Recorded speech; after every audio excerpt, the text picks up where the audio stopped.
Bonjour à vous tous, aujourd'hui un nouveau tuto.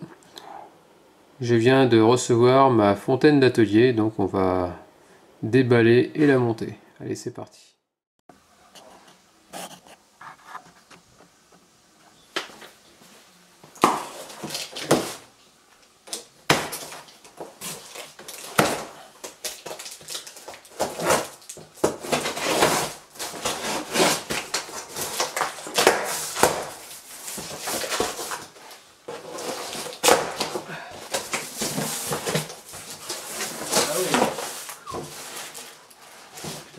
Vachement profonde.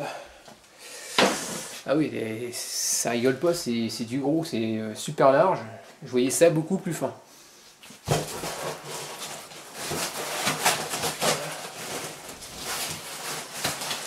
Et c'est ça.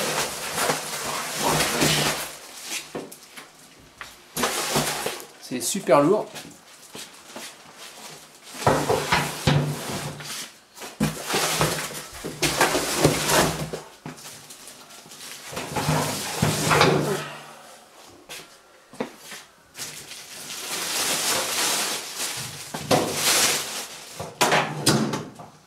Ah oui, il y a tout qui est dedans. Ah oui, c'est comme un sacré gros bac, hein, comme vous pouvez voir. Donc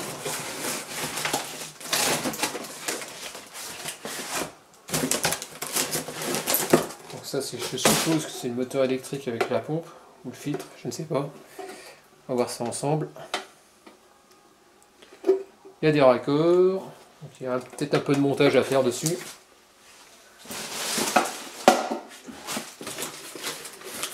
Alors ça, je ne sais pas ce que c'est.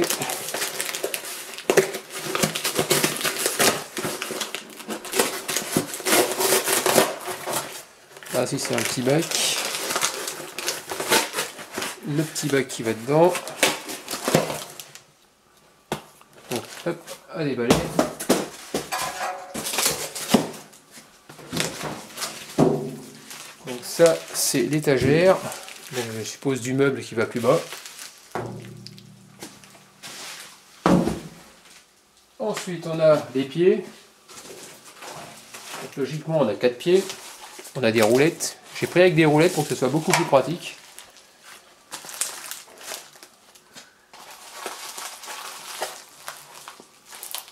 Donc, on va voir ça ensemble. Hein.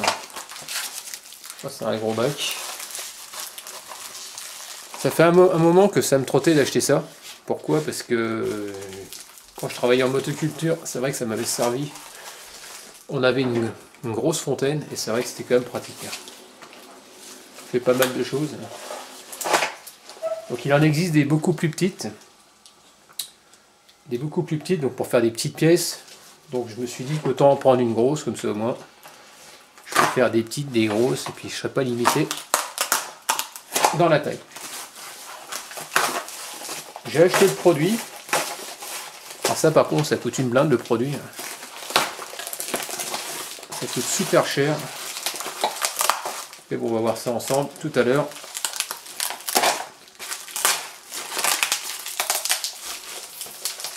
Ouais, on va tout déballer et après je reviens vers vous. Donc ça y est, donc voilà, je suis en train de monter tout doucement. Donc en outil, il vous faut un cliquet, une douille de 10, un cruciforme. Et donc on a des vis, vous voyez, de ce type là. Attendez, je vais le mettre par terre, ce sera plus simple. Des vis comme ça. Et des petits écrous hein, qui vont bien. Voilà, il n'y a rien de spécial. Donc il suffit de les monter, de les serrer.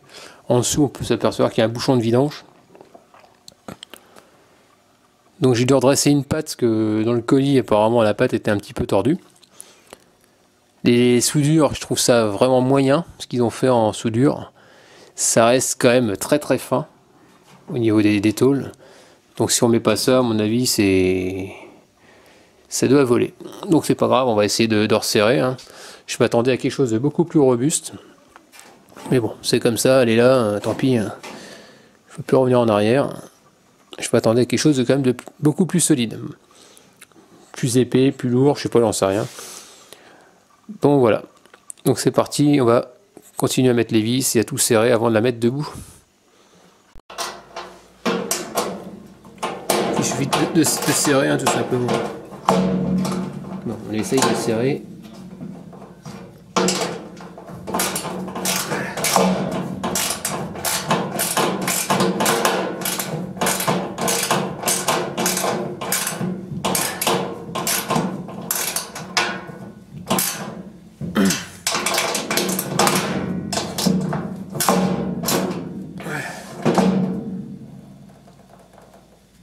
C'est bon. Ensuite, on fait en haut.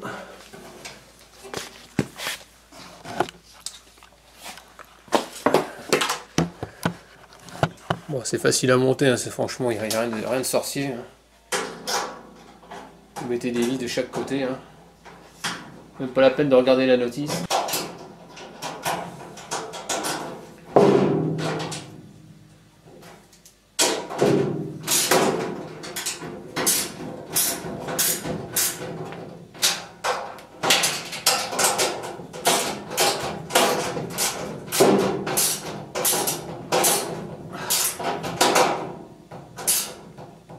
Ah, c'est bon.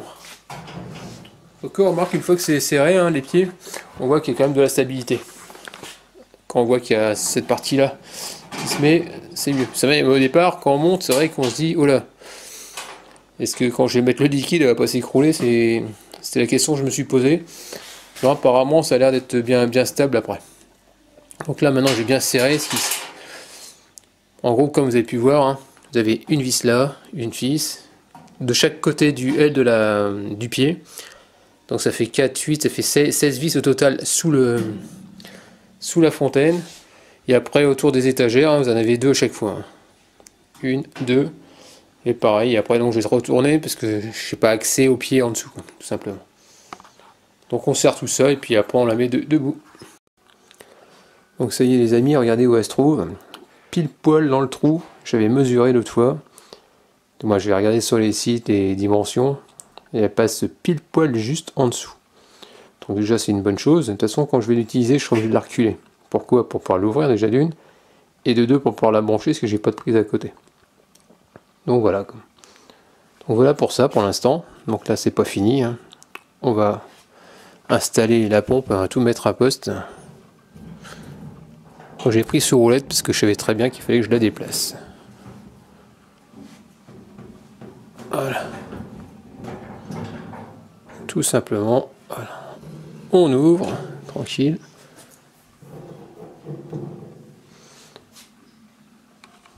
Donc pour installer donc la pompe, tout simplement, on fait passer le câble dans le trou. On fait passer le moteur comme ça. Et une fois que c'est rentré bien droit, vous appuyez pour le descendre de façon à ce qu'il ne bouge plus. Voilà. Donc ensuite, là, je suppose que c'est le tuyau de la fontaine qui vient se mettre là-dessus. À visser. Donc on va le mettre. Donc voilà, déjà avant de remettre la pompe, comme je vous ai dit tout à l'heure en premier, vous ne le mettez pas en premier, vous mettez d'abord votre flexible. Sinon, ça va taper dans le couvercle et vous n'y arriverez pas. Ça se sert avec du 21. Ici, vous voyez, il y a quand même de la place. On peut mettre avoir des pièces quand même relativement grandes. Mais par contre, c'est léger quand même au niveau des fixations. C'est-à-dire que la tôle, vous avez vu, ça reste quand même fin. Donc voilà, donc je vais poser l'appareil et vous les emboîtez sur les deux supports, tout simplement. Là, ça va tomber. Hop. Donc cette fontaine, il faut compter à peu près 100, vous en retrouvez à peu près à tous les prix, dans les 119 euros à peu près, entre 119 et 123 euros. Vous les trouvez, alors soit vous avez comment dire, elles existent pour le même prix avec des roulettes, ou vous n'avez pas de roulette mais on vous donne le pinceau avec. Donc vous avez le choix. Moi je préfère la roulette parce que c'est plus facile pour moi, pour la déplacer. Ici le pinceau, il suffit juste de l'enquiller au bout. Et puis voilà, et puis ça se passe bien. Après il vous donne avec un bac, un autre bac qui se trouve là, un tout petit bac pour les petites pièces, tout simplement. Donc voilà, c'est pas tout. On a la fontaine. Mais pour pouvoir nettoyer, maintenant, il faut du produit. Donc sur le net, on peut voir que il y en a qui utilisent du white, il y en a qui utilisent moi j'ai vu ça, du white, du pétrole, je crois que c'est du pétrole domestique ou un truc comme ça, aromatisé, je sais plus exactement. Mais le problème, c'est qu'il faut surtout pas utiliser de solvant. Pourquoi? Mais ils le disent, hein, parce que ça risque de, ça peut s'enflammer. Le problème, c'est que le solvant, la pompe immergée, apparemment, il y aurait, d'après ce que j'ai vu sur certains sites, il y a du plastique, donc ça pourrait le faire fondre. Enfin bref, c'est... Et puis le problème, c'est que respirer des solvants comme du white, c'est pas terrible. Et en plus, ça va embaumer mon garage. Donc j'ai décidé d'acheter du produit pour fontaine, un spécial fontaine, donc c'est Clean 60. Alors ça aussi, ça coûte super cher. En gros, il y en a quasiment pour aussi cher que ma fontaine. Donc vous avez vu le Clean 60, je vais vous montrer sur internet. Vous allez voir le tarif, vous allez halluciner. Sur Amazon, ça vaut 158 balles. Et vous allez chez DL Lub, lubrifiant, je l'ai trouvé à 118. Donc vous avez vu la sacrée différence. Donc on va aller là-dessus. Donc 118. Donc à peu près, il faudrait, je crois que c'est 30 litres pour une 76.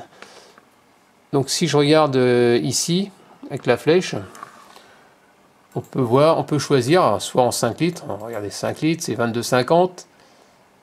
Donc on va voir l'image normalement. Non, ça met pas là. Donc ouais, voilà, c'est l'image, elle arrive. Donc il existe en 5 litres, 10 litres. Alors 10 litres c'est combien? C'est 45 €.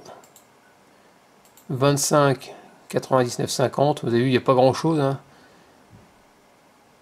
Après, il existe en 30, comme celui-là que j'ai ici. Il existe en 60, à 219 et 215 à 580. Oui, là, ça commence à causer.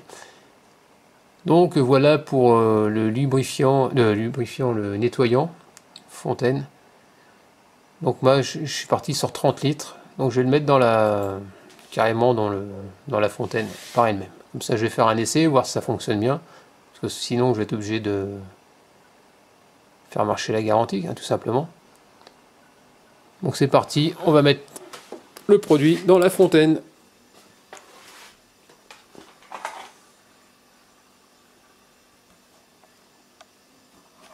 Je vais essayer de poser l'appareil et pas faire de bêtises. Je vais le faire tomber. Alors, bon, j'ai essayé de le faire tenir sans que ça tombe. Voilà.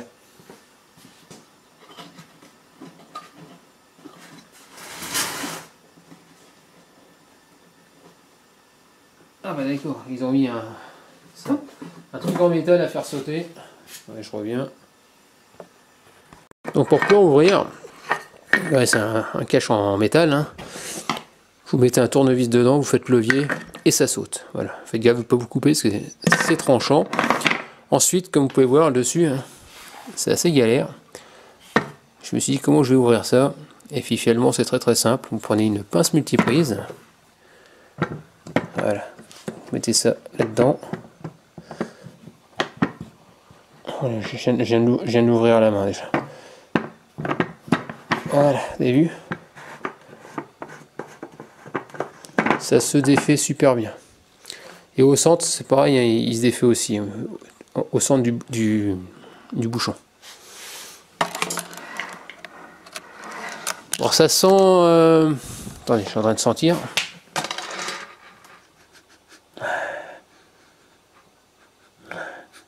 C'est une petite odeur, mais j'arrive pas à définir. Mais bon, ça embaume pas, ça sent pas comme du white, mais comme si ça a été coupé avec quelque chose, je ne sais pas. Mais bon, ça sent bon. Ça sent bon, ça fait pas mal au crâne, quoi. Donc c'est parti, on va verser ça dans la fontaine.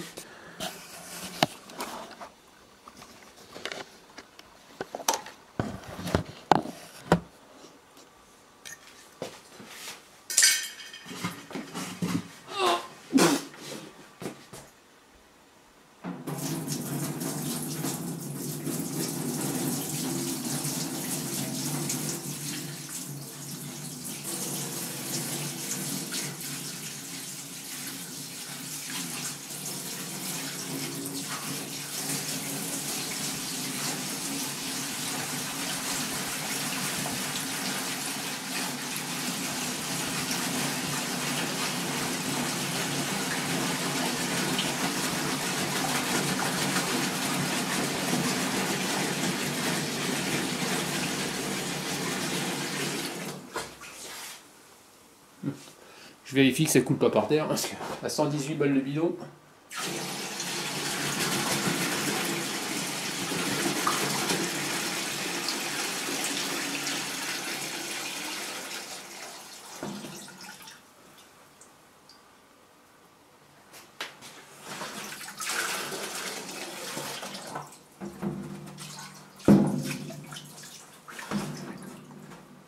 Voilà. Le bidon, je vais le garder quand même parce que ça me permettra de, le jour où j'ai besoin de vidanger pour l'acheter, au moins ce sera, je pourrais le stocker dedans.